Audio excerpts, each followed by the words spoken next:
नमस्कार दर्शक बंधु स्नेहा किचन चैनल को आपण मानक अनेक अनेक स्वागत। आज मु आपण मानक नहीं चटपटा भेंडी मसाला रेसिपी।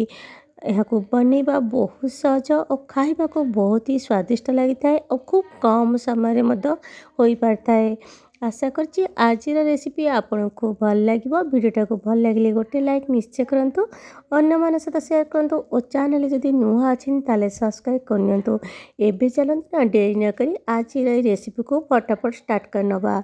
प्रथमे देखंतु मुझे 200 ग्राम ये भेंडी नहीं जाइए, फ्रेश भेंडी नहीं और टिके छोट साइज ये मोर भेंडी अच्छी।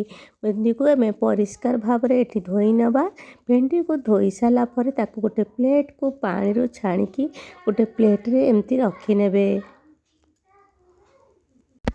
एबे मु भेंडी को मूलरू गोटे काटी नेबी आ भेंडीर पछपट मुंडी को यहीपरि भाव में काटी नेबे।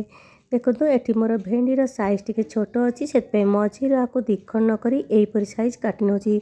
जदि आपण भेंडी टिके जदि लंबा थो टे बड़ साइज थो मझी दिखंड करके एमती काटी नेबे। यहीपरि भाव में मुझे सबू भेंडी को ये काटी नौची। यहीपरि साइज्र मु भेंडी को ये काटी नहीं। आपड़ चाहिए आपण मनपसंद अनुसार टिके छोट बड़ रखिकी भेंडी की काटी पारिबे। भेंडी को चटपटा बनवाई मुझे मीडियम साइज्र 2टा पियाज नहीं जाइए। पियाज को ये क्यूब साइज काट सारापर पाखुड़ा पाखुड़ा कर एमती बाहर करनी। यहीपरि भाव में सब पाखुड़ा गुड़ा एमती बाहर करने।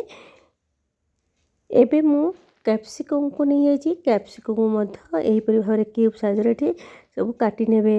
एबे या को साइड करनबा।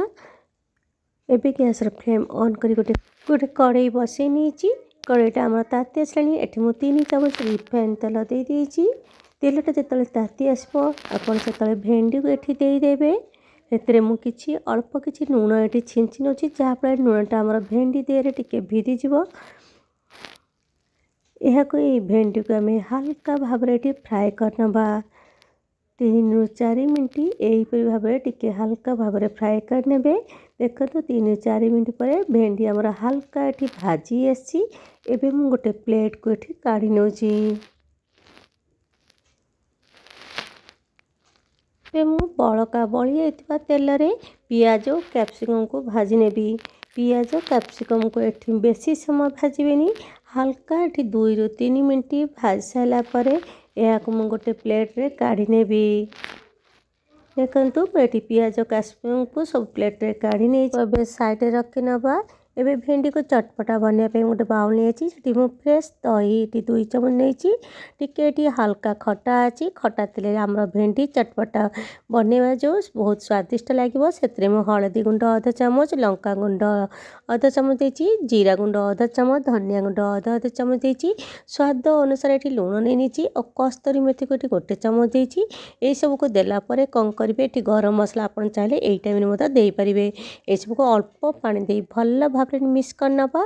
बेसी खटा दही ये नेबेनी, हल्का खटा तेल भेंडी मसला बनवा बहुत प्रस्तुत कले बहुत ही स्वादिष्ट लगे। एबे गैस फ्लेम ऑन करी गोटे कड़ाई बसई नहीं से रिफाइन तेल 2 चामच दे सारापर ये गोटा चिरा दे देती।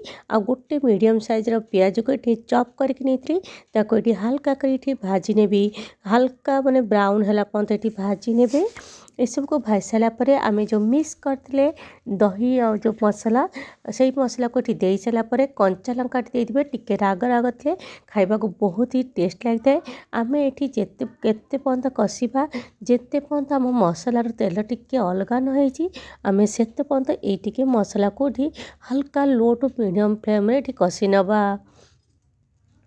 देखो मसलार तेल अलग पर गोटे मीडियम साइज टमाटो को बड़ बड़ साइज काटी नहीं। टमाटो को ओवर कुक करें। टमाटो गोटे मिनट कुक कर सारापर भजा होता भेंडी को देदेवे और भजा होता कैप्सिकम पियाज को दे सारापर भल भाव में आपको कौन करेंगे मिक्स करने। आपको मसला सहित भल भाव में एपट सेपट एमती गोल नेबे।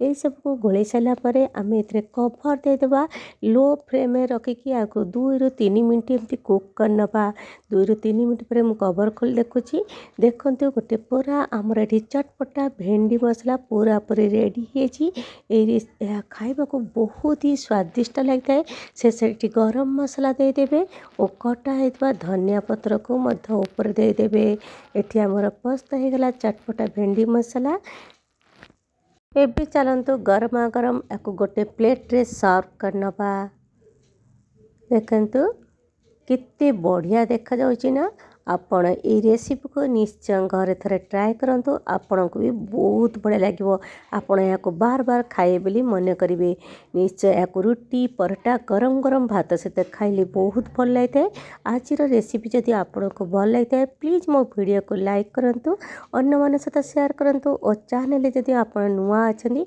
ताले सब्सक्राइब करने जमा भी भूलतुनि आगु को एमती नुआ नुआ रेसिपी नुआ वीडियो नहीं आपण पाखु अति शीघ्र आसबि से पर्यंत रोची नमस्कार बाय जय Jagannath take care all of you.